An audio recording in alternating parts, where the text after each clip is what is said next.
Fantastic. Wonderful. Nature. Happy. Family. It's big. Beautiful.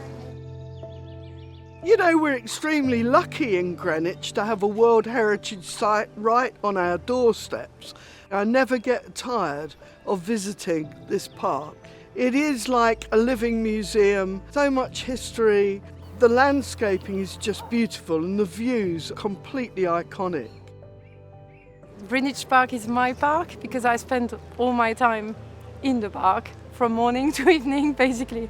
Well, it's an opportunity to spend time with my granny out in the fresh air and enjoy the summertime. We love it. It's just the most special place.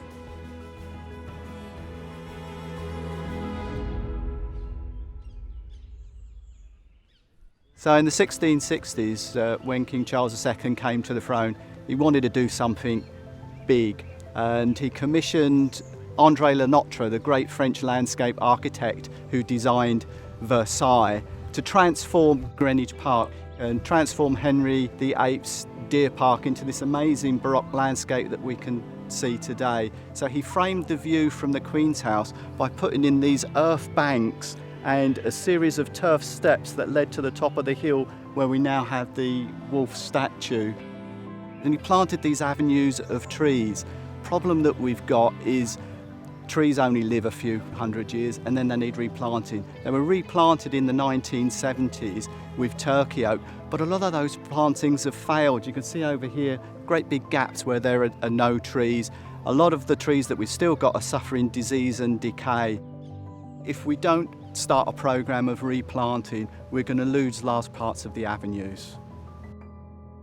We're starting a programme of replanting with disease-resistant elms and flowering lime trees so that our much-loved park will have avenue trees for another 400 years.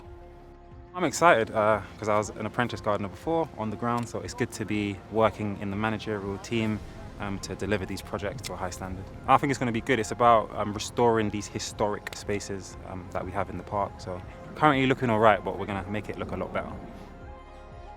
The views are good now, but it's all slightly eroded compared to what it was in the 1660s, its heyday. And we're returning to that. And people will be able to come experience the history of this just glorious, glorious park.